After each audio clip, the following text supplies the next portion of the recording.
question number 4 of exercise 1.1. It is stated that which of the following matrices are equal. There are some matrices. We have to recognize that which of them are equal.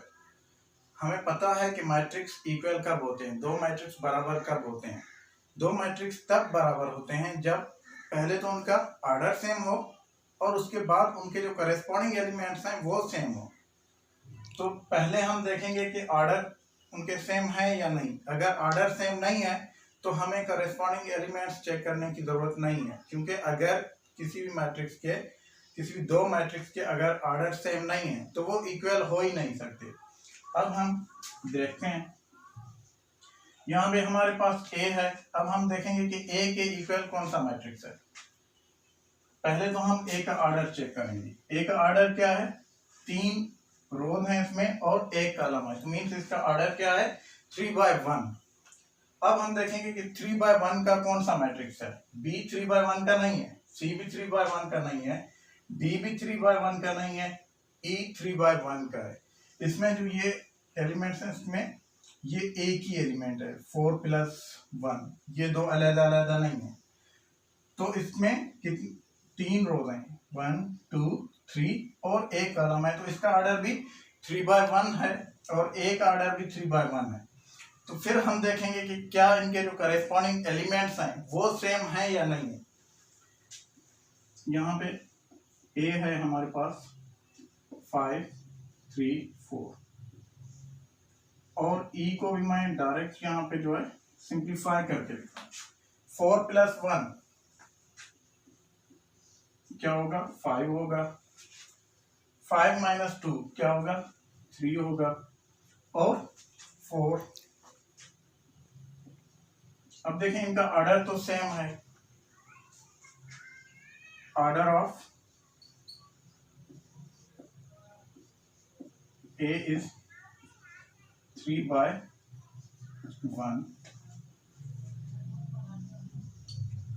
Order of E is also 3/1।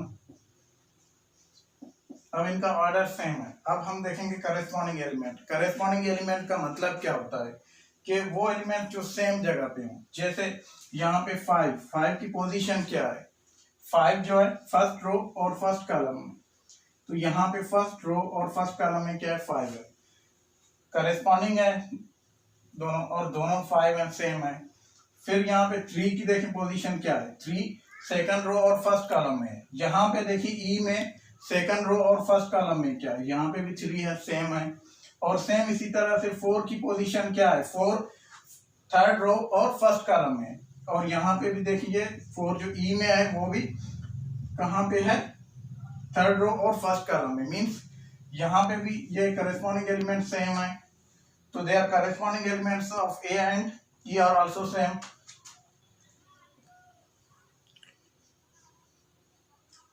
Corresponding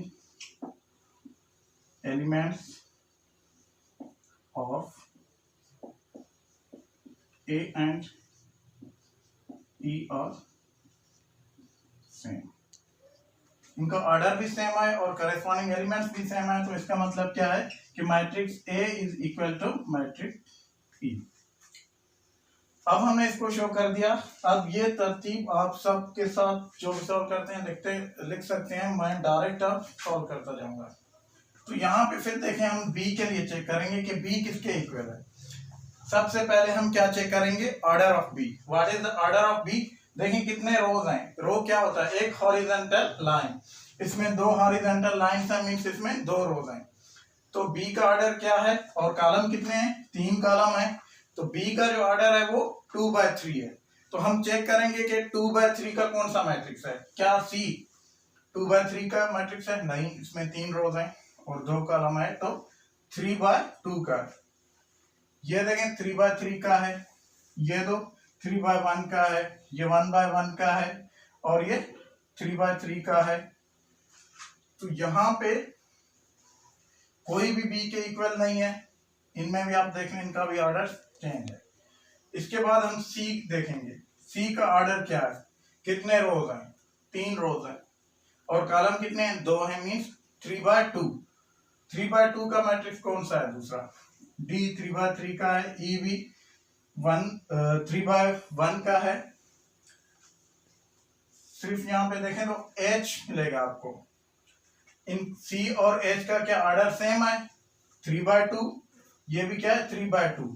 अब हम इनके corresponding elements देखेंगे। अब इसको भी आप simplify कर देंगे तो देखें इनके करस्पॉन्डिंग एलिमेंट्स भी सेम है। हम दोबारा चेक करते हैं।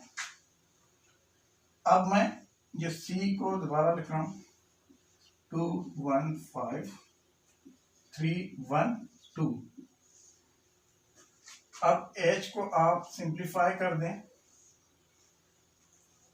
तो देखेंगे 1 + 1 क्या होगा 2, 1 3 + 2 क्या होगा 5, ये 3 और ये 1 और ये 3 - 1 2 होता है। करस्पॉन्डिंग एलिमेंट्स चेक करते हैं। यहाँ पे देखें 2 आ रहा है सेम इसी पोजीशन पे, इधर भी 2 आ रहा है। यहाँ पे 1 है सेम इसी पोजीशन में, H में भी क्या है 1 है। यहाँ पे 5 है तो सेम इसी का करस्पॉन्डिंग इधर क्या है 5 है। सेम इसी तरह कॉलम 2 में आप चेक करें, इसके भी कॉलम 2 में तो 3 3 1 1 2 2।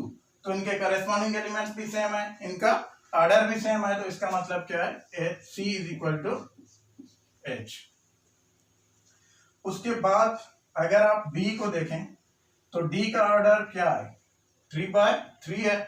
दूसरा मैट्रिक्स यहाँ पे कौन सा है 3/3 का, आप चेक करें कोई भी और नहीं मिलेगा, ये G मिलेगा आपको 3/3 का। तो अब इनको सिंप्लीफाई कर दें, आप G को बनाएं। यहाँ पे देखें ये D को मैं सेम लिखता हूँ, ये क्या है 7 1 1 फर्स्ट कॉलम। सेकंड कॉलम में क्या है 2 4 और ये 5 और यहाँ पे 9 3 और ये 7 आपके पास। अब आप G के एलिमेंट्स लिख लें।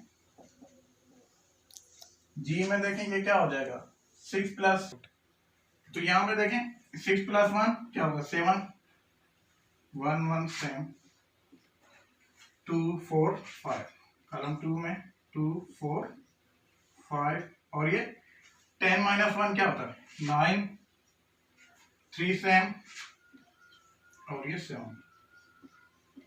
अब आप चेक कर सकते हैं करस्पॉन्डिंग एलिमेंट्स इनके, तो 7 7 1 1 1 1 सेम इसी तरह कॉलम 2 में सब रोज में आप देखें 2 2 4 4 5 5 और सेम इसी तरह से कॉलम थर्ड भी आप देखें तो सारे करस्पॉन्डिंग एलिमेंट्स क्या है सेम है। तो इसका मतलब क्या है कि D = G। अब आपके पास E हमने चेक कर लिया था। F देखें तो F 1/1 का है, तो 1/1 का सिर्फ यहाँ पे I मैट्रिक्स है। मींस अगर इक्वल हो भी सकता तो I होगा, क्योंकि बाकी तो इसके ऑर्डर का कोई मैट्रिक्स यहाँ पे मौजूद नहीं है। तो I में देखें फिर इनके जो एलिमेंट्स हैं वो डिफरेंट हैं, तो ये भी इक्वल नहीं हो सकते। G और H हमने कर लिया। J के लिए 2/2 का मैट्रिक्स यहाँ पे क्या दूसरा कोई मैट्रिक्स है नहीं, तो मीन्स हमारे पास सिर्फ यहाँ पे जो इक्वल मैट्रिसेस हैं वो कौन कौन से हैं, A = E and C = H और D = G। ये हमारा क्वेश्चन नंबर 4 सॉल्व हो गया। आई होप के आपको समझ आ गया होगा। अगर कोई भी प्रॉब्लम आए तो प्लीज फीडबैक में जरूर बताएं।